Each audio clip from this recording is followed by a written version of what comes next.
Evan here from MyoLab. Today we're going to talk about pelvic tilt. Now, why would we talk about pelvic tilt? Well, ultimately, it's very important when you're walking, standing, transitioning through movements, and even sitting to be aware of a neutral spine. Now, the base of the spine originates there at the pelvis. So first, we need to make sure that is in a proper neutral position. Now, neutral is different for me and you. So today, we're going to demonstrate how to find neutral on yourself. Now, when we're standing, we're going to be practicing tilting forward as far as we can, back as far as we can. This movement, first and foremost, is important so we can actually get into a neutral position. So go as far as you can, dumping the water out further and back as far as you can as well. Now, from the side angle, same situation. Forward and then back. One of the more common errors that we're going to find with that as well is to make sure that your knees are not locked. If they are locked, you're going to have a hard time tilting through your pelvis and probably actually just going through your lower back instead. So bend the knees ever so slightly in a nice relaxed position and go through your pelvic tilting. Okay, so here we have Dan. Now Dan, you're going to go ahead and put your hands on both hips just so we can get a little bit more awareness. I'm going to get you to tilt your pelvis forward as far as you can and then back as far as you can. So first, let's warm up with 2 of those reps so you can get some exaggerated movement here. All right, so Dan has good awareness and is able to tilt through the pelvis.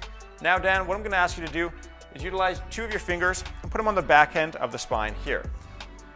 Perfect. So now if we face Dan towards you, he's just working through the lower back paraspinal muscles. This is how you're going to find what neutral is for you. Now, Dan, as you keep the fingers there, I'm going to ask you to tilt your pelvis forward as far as you can again, and then back as far as you can. Now, we have the first part down.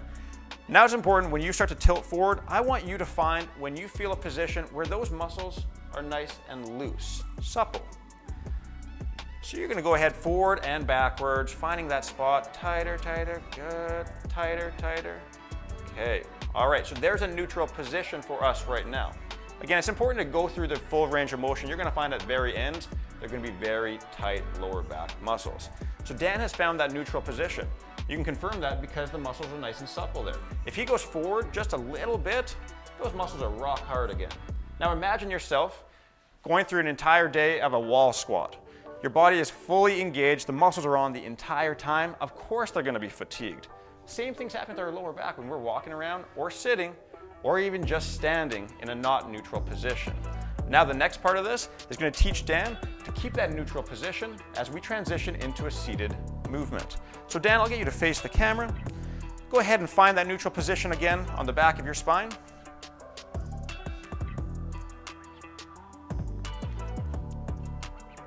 Awesome. Now, if you refer back to our other videos too on the hip hinge and the dowel squat, you'll see the best technique for getting down into a seated position.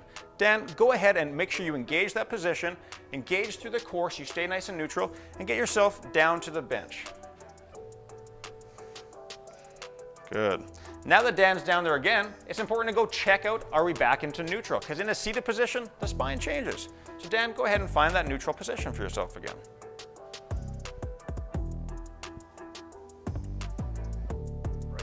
Awesome. Okay, so now imagine yourself working, sitting on the couch, eating dinner.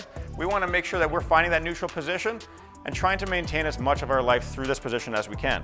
Now, let's be obvious here. You're not going to be able to hold this immediately for the entire day. So when you start to feel a discomfort, I challenge you to go right back. Don't change your position yet. Go back with your fingers and feel those lower back muscles. I guarantee you're going to find them rock solid. So at that moment, take that as a learning lesson. Understand why you have lower back tension, because it makes sense with the amount of pressure on your spine. Go ahead, find that neutral, and do your best to keep your core engaged. Sooner or later, it'll get easier and easier and easier and become second nature. As always, if you have any questions about this exercise, comment below, message us on Instagram, or email us at info@myolab.ca.